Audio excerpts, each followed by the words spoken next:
او د لوبیا ونه.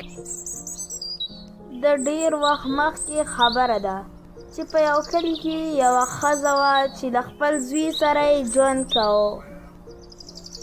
د هغې زوی جیک به کار نه کوه او ټوله ورځ به ویده و. هغوی ډیر غریبانان وو. مورې د خوراک دپاره څه شته؟ زه وږې یم. ورځې تېرې شولې او هغوی نور غریبانان هم شو او خپله سپینه غوا یې خپل زوی له ورکړله چې دا خرڅه کړي په ګران قیمت باندې او موږ ته به څه د خوراک څه پیدا شي. جیک له چې غوا ورکړه نو جیک غوا ځان سره روانه کړله. هغه ته په لاره کې یو بوډا سړی راغی. هغه یو عجیبه بوډا سړی و. هغې د غوا طرف ته وکتل او جیک ته یې وویل څنګه یې بچې؟ که تا ما ته دا غوا راکړه زه به تا ته د دې بدل کې یو قیمتي شیز درکړمه. جیک د دې اورېدلو سره ډېر زیات خوشحاله شلو او بوډا سړي خپل لاس په جیب کې ښکته کړو او 5 د لوبیا دانې راواغستې. لوبیا؟ خو بچې دا د جادویي لوبیا ده. بچې په ما باندې یقین وکړه، زه درله دا لوبیا دانې در کومه او دا د جادو دي او ته به بیا افسوس نه کې. ته دا ویسه یو دفعه او ماله په دې په بدل کې غوا راکړه، ته به افسوس نه کې.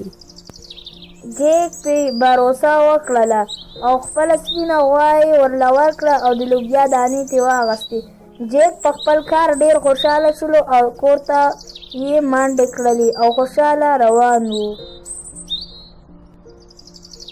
د هغې مور چې هغه ولیدو، مور یې خوشحاله شوه چې په ډېر ګران قیمت به یې غوا خرڅه کړې وي، خو چې دا کور ته راغللې نو مور ته یې 15 د لوبیا دانې ورکړلې او ورته ویې ویل چې بوډا له مې غوا ورکړله او ما له یې دا 15 لوبیا دانې راکړلې. مور یې غوسه شوه او د کړکۍ نه یې دا بیرون وغورځولې او ورته ویې ویل چې زما له اجازې نه وروسته به ته نه راوځې او ته په کوټه کې بند شوې. هغه یې په کوټه کې بند کړلو. سبا چې هغه راجیګ شولو د کړکۍ نه د باندې چې وکتل نو ویې لیدو چې یوه غټه ونه راختې ده. هغه یوه غټه د لوبیا ونه وه چې مور یې کمې دانې غورځولې وې د هغې نه راختې وه، ځکه چې هغه د جادویي دانې وې. جیک ډېر حیرانه و او هغه ونه ورو ورو ختله اسمان طرف ته. جیک د کړکۍ نه ونې ته ټوپ کړل او په ونه باندې په ختلو پیل وکړو. جیک رو رو ختلو چې تر څو به زه د ونې سر ته رسم. هغه چې ونې سر نه ښکته شو یو ښکلی کور و او غټ غټ ګلان و. جیک ډېر حیران و او خواته یې غټ غټ ګلان و. جیک روان شو د کور طرف ته او د کور دروازه یې ټک ټک کړه. یوه غټه ښځه راووته.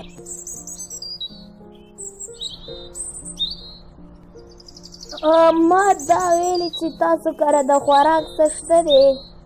او شته دی، خو زما د خاوند د راتګ نه به مخکې ته وځي، ځکه چې د هغې واړه ماشومان ډېر خوښ وي او هغه یې ډېر خوري. جیک ډېر ډارېدلی و خو بیا هم لږ وږی هم و. هغه چې چوکۍ رانږدې کړه او چوکۍ ته کتلو نو هغې ته یو غږ راغی. دم د بلا دی، ما ته د ماشوم بوی راغلی دی چې هر څه وشي زه به هغه ماشوم خورمه. ها ها ها. جیک ډېر زیات ډارېدلی و او د ډار د لاسه سم مړ کېدلو نو ښځې زر رامنډې کړلې او جیک ته یې وویل زما خاوند را روان دی، زر په بخارۍ کې پټ شه. نو جیک زر منډې کړلې او بخارۍ ته یې ټوپ کړل او دروازه یې له بنده کړه. نو زر زر هغه بلا را دننه شوله. ما ته د کم ماشوم بوی راغلی. او دلته کې ماشوم نشته دی، هغه ما چې کم کیک پخ کړی د هغې بوی به درغلی. نو هغه بلا کېناستله او پیسې او سره زر یې شمارل او سم خوشحاله او خاندلې او پیسې په تیلی کې اچولې. نو هغه ماشوم ورته د بخارۍ نه راګتل. نو دا سړی په شمارلو کې ویده شو. نو زر زر د جیک د بخارۍ نه راټوپ کړل او میز ته په سختۍ وختلو او د سرو زرو تیلی راواغستله او منډې کړلې او کته یې وغورځوله او زر زر په ونه په خپله راکوزېدلو. هغه تیلی راواغسته او خپلې مور له یې ویوړله. مور یې سمه خوشحاله شوله.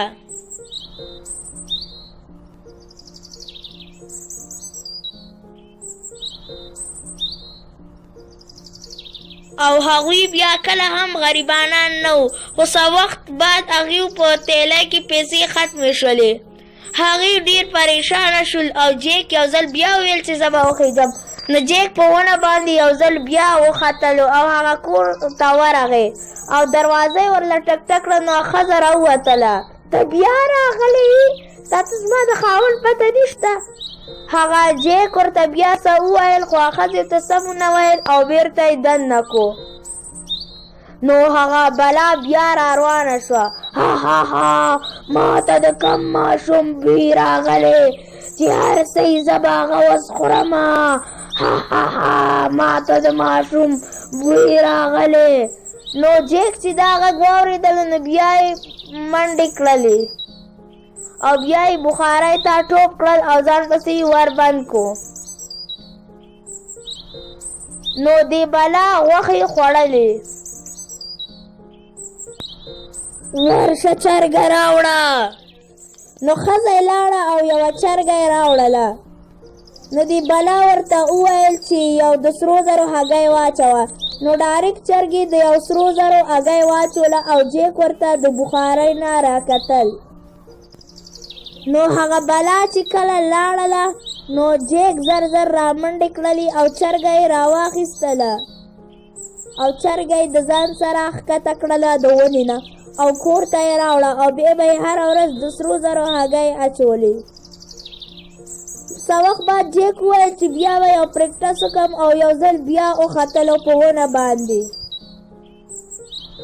هغه چې کله وختلو نو په کڼکۍ باندې ډېر په مشکله باندې واخوتلو او هغې دې ځل هغه ښځه هم خبره نه کړله او په یو صندوق کې یې ځان پټ کړل.